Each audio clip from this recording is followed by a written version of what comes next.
कल माननीय गौरव गोगोई जी ने अपने भाषण में पूछा गृह मंत्री जी से, क्या आपकी जिम्मेदारी नहीं थी? मैं देख रही थी। राजनाथ जी, रक्षा मंत्री जी यूं यूं अपना सर हिला रहे थे, कुछ बोले नहीं। अंदर से महसूस हुआ होगा कि यहाँ कुछ जिम्मेदारी थी, लेकिन माननीय गृह मंत्री महोदय जी हंस रहे थे, वे हंस रहे थे।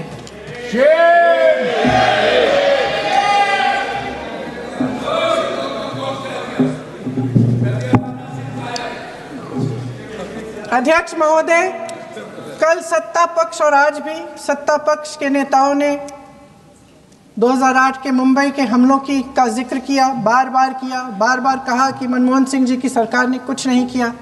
ये तो जानकारी होगी ना कि उसी समय जब वो आतंकवादी हमला चल रहा था तभी उन आतंकवादियों को मार डाला था, एक बचा था और उसको भी फांसी दे दी थी 2012 में।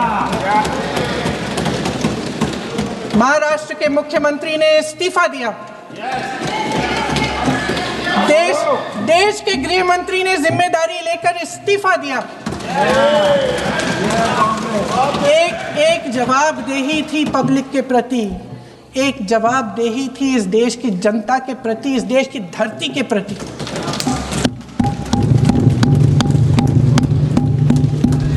राजनाथ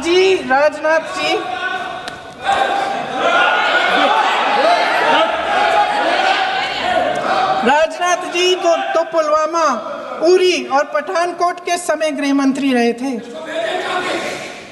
आज वे रक्षा मंत्री हैं और हमारे गृह मंत्री महोदय श्री अमित शाह जी के नाक के नीचे पूरा मणिपुर जल गया, दिल्ली में दंगे हुए, पहलगाम में हमला हुआ और आज भी वे उसी पद पर बैठे हैं। क्यों?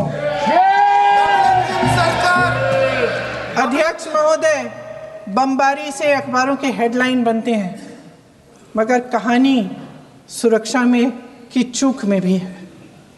आज देश खोखले भाषण नहीं सुनना चाहता, देश जवाब चाहता है, तसल्ली चाहता है कि सच उससे छिपाया नहीं जाएगा। देश जानना चाहता है कि उस दिन अप्रैल 22, 2025 को क्या हुआ और क्यों हुआ। आप तो खुद अपनी पीठ थपथपाने में लगे रहते हैं। सेना, देश, संसद से सच छुपाते हैं। ऑपरेशन सिंदूर जब शुरू हुआ, हम सब ने समर्थन किया, सब एकजुट होकर खड़े हो गए इस देश के लिए। दोबारा होगा, दोबारा खड़े हो जाएंगे। अगर हमारे देश पे हमला होता है तो यहाँ इस सदन में किसी भी पार्टी का हो, कोई भी हो, सब आपका समर्थन करेंगे। और हमें अपनी सेना पर गर्व है कि उन्होंने इस बार भी दृढ़ता से लड़ाई लड़ी, धैर्य से लड़ाई लड़ी, वीरता से लड़ाई लड़ी। मैं आज पूरा दिन देख रहा था, जो 16 घंटे से जो चर्चा चल रही है, दुर्भाग्य से। प्लीज बैठिए, सब जवाब दे दिया आपका, आप सुनते नहीं, सबका जवाब दे दिया। प्लीज हाँ, दुर्भाग्य से सुनिए जवाब। कांग्रेस को पाकिस्तान के मुद्दे इंपोर्ट करने पड़ रहे हैं।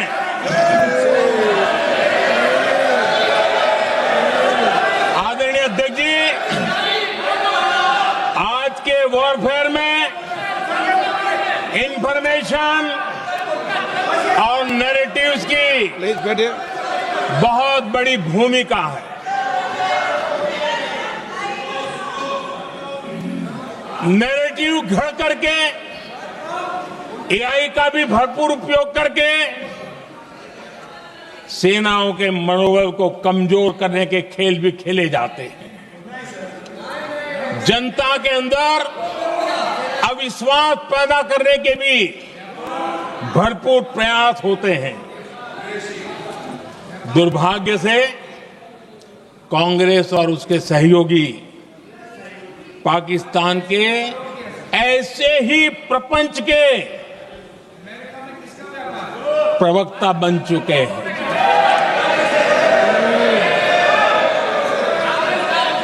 आदरणीय अध्यक्ष जी, देश की सेना ने,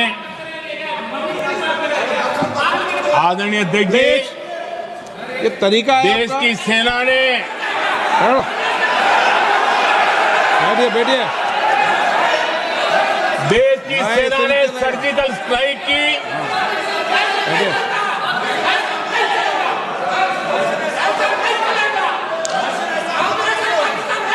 जब बैठो बैठिए बैठिए।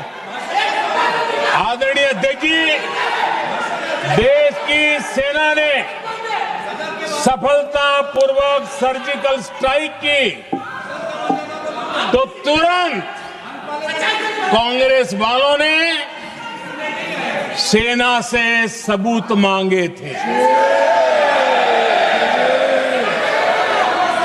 लेकिन जब उन्होंने देश का मूड देखा,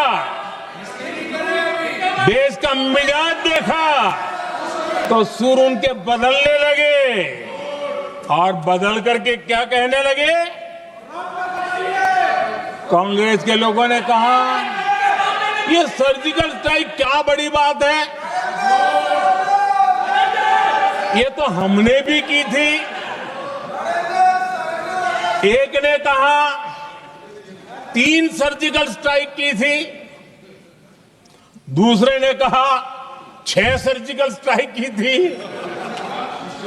तीसरे ने कहा 15 सर्जिकल स्ट्राइक की थी। जितना बड़ा नेता उतना बड़ा आंकड़ा चल रहा था।